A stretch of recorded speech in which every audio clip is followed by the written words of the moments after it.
നന്മ നിറഞ്ഞൊരു പ്രഭാതം കൂടെ ദൈവം നമുക്ക് അനുവദിച്ചു തന്നിരിക്കുന്നു. ദൈവം ചെയ്ത എല്ലാ നന്മകളെയും ഓർത്ത് ദൈവസന്നിധിയിൽ നമുക്ക് നന്ദി പറയാം. അഹങ്കരിക്കാൻ ഏതുമില്ല എന്ന് തിരിച്ചറിഞ്ഞുകൊണ്ട് ജീവിക്കുവാൻ ഈ ദിവസം നമുക്കെല്ലാവർക്കും ഇടയാകട്ടെ എന്ന് ആത്മാർത്ഥമായി ഞാൻ ആഗ്രഹിക്കുന്നു. എന്നെയും നിങ്ങളെയും ഒക്കെ ഈ ഭൂമിയിലേക്ക് ദൈവം അയച്ച് ആയുസ്സും ആരോഗ്യവും ബലവും ഒക്കെ തന്നു നിർത്തുന്നതിൻ്റെ പുറകിൽ ദൈവത്തിനൊരു ഉദ്ദേശമുണ്ട്. അതുകൊണ്ട് തന്നെ നമ്മളെക്കുറിച്ചുള്ള ഉദ്ദേശങ്ങൾ തിരിച്ചറിഞ്ഞുകൊണ്ട് നമുക്ക് തന്നിരിക്കുന്ന വളരെ ചെറിയൊരു സമയം ഉദ്ദേശങ്ങൾ സാധിപ്പിച്ചുകൊണ്ട് പ്രാണനെ തന്ന, ജീവനെ തന്ന ദൈവത്തിൻ്റെ സന്നിധിയിലേക്ക് മടങ്ങിപ്പോകുന്നതിന് മുമ്പ് നമ്മൾ പൂർത്തീകരിക്കേണ്ട പല കാര്യങ്ങളും ചെയ്തെടുക്കുവാൻ ഈ ദിവസങ്ങളിൽ തന്നിരിക്കുന്ന ഈ ആയുസ് പ്രയോജനപ്പെടുത്താം. വേദപുസ്തകം മനുഷ്യനെക്കുറിച്ച് പറയുന്നത്, മനുഷ്യ നീ മണ്ണാണ്, മറന്നു പോകരുത്, വെറും മണ്ണ്. അതുകൊണ്ടാണ് ഉൽപ്പത്തി പുസ്തകം 3-ാം അധ്യായം 19-ാം വാക്യം പറയുന്നത് ഇങ്ങനെ: നിലത്തു നിന്ന് നിന്നെ എടുത്തിരിക്കുന്നു, അതിൽ തിരികെ ചേരുവോളം മുഖത്തെ വിയർപ്പോടെ നീ ഉപജീവനം കഴിക്കും. നീ പൊടിയാകുന്നു, പൊടിയിൽ തിരികെ ചേരും.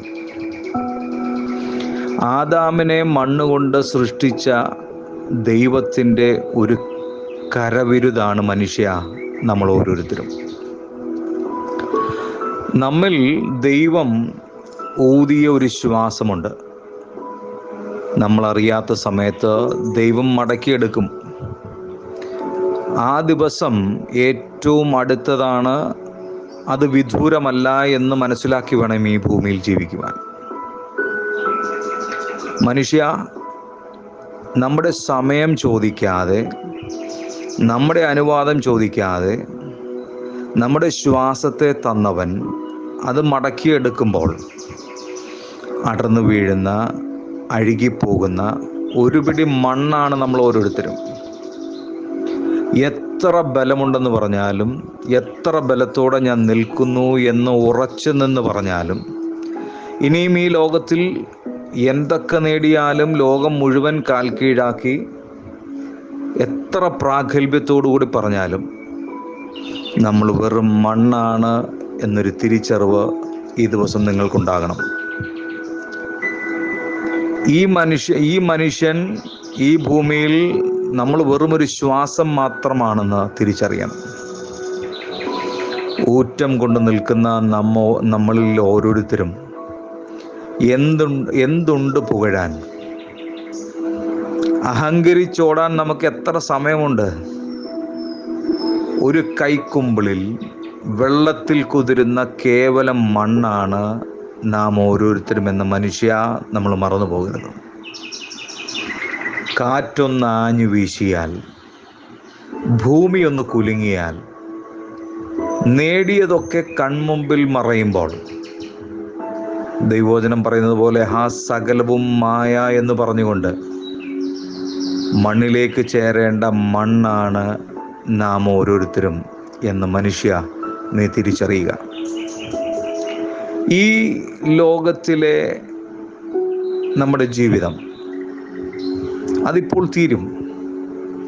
നമ്മൾ ഈ ലോകം വിട്ടു പോകേണ്ടി വരും.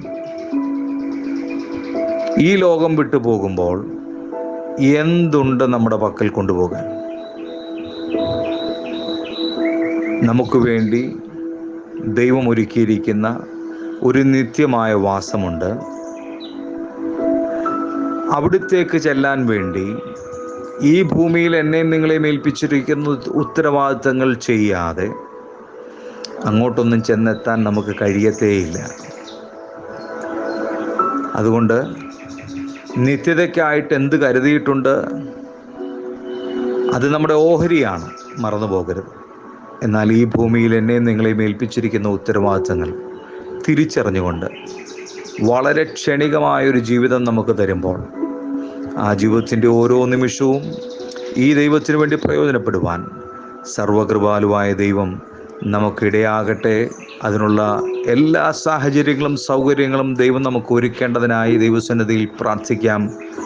ഈ ദിവസം അതിനായിട്ട് ഒരുങ്ങാം. സർവകൃപാലുവായ ദൈവം നിങ്ങളെ എല്ലാവരെയും ധാരാളമായി അനുഗ്രഹിക്കട്ടെ. God bless you.